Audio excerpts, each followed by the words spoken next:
troisième capsule sur la première visite de Rebelle chez le vétérinaire.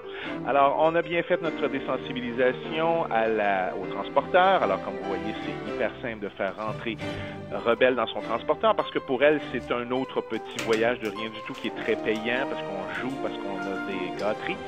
Et on a fait ça plusieurs reprises. La première fois qu'on est sorti, on a juste été sur le côté de la voiture, on est revenu à l'intérieur. Par la suite, on a rentré dans la voiture, on a démarré la voiture, on a éteint la voiture, on est revenu à l'intérieur. Par la suite, on est sorti de la cour, on est revenu, on a fait le tour du bloc, on est revenu. On a fait de plus en plus de distance comme ça.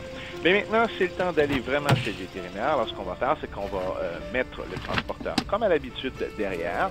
Mais on va mettre une couverture par-dessus parce que la majorité des chats n'aiment pas voir le paysage dérouler. Et bien sûr, on va faire du renforcement positif encore, tout le temps. C'est bon, c'est le fun, prendre la voiture. Rebelle est comme juste sur le bord. On sait qu'on a l'émotion et la cognition. Rebelle est juste sur les deux. Des fois, elle mange, des fois, elle mange pas. Des fois, elle miaule, des fois, elle miaule pas. Elle est vraiment sur le coin.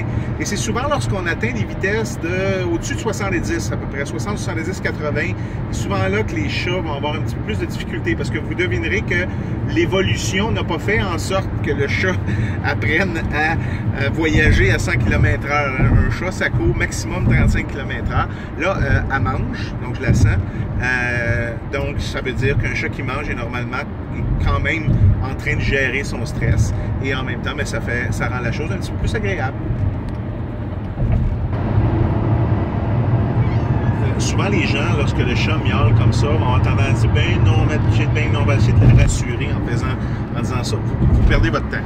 Premièrement, si le chat est trop dans l'émotion, ce que vous allez dire n'aura probablement pas d'impact. Et dans le cas qu'on voit là, mademoiselle cherche probablement l'attention parce que lorsque je sors la canne, il n'y a aucun problème. Elle mange, elle dévore. Un chat qui a peur, normalement, ne mangera pas avec autant d'appétit. Donc, je sais un petit peu que c'est pas la grosse peur. Je regarde aussi son langage corporel. Évidemment, la plupart du commun des mortels ne sera peut-être pas capable de faire la différence, mais moi, ça va. Je vais gérer sa petite plainte et sa demande d'attention. Pour certains chats, il y a des chats qui ont également le mal des transports, comme nous. Et ça, il n'y a malheureusement rien à faire. On peut parler à son vétérinaire. Cependant, il y a certaines médications qu'on peut donner à des chats pour des longs transports et des choses comme ça. Et pour l'instant, c'est les caresses qui fonctionnent.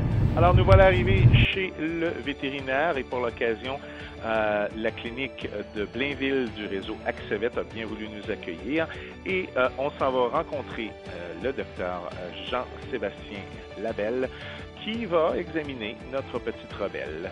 Alors, on voit ça dans la prochaine capsule. Bye bye!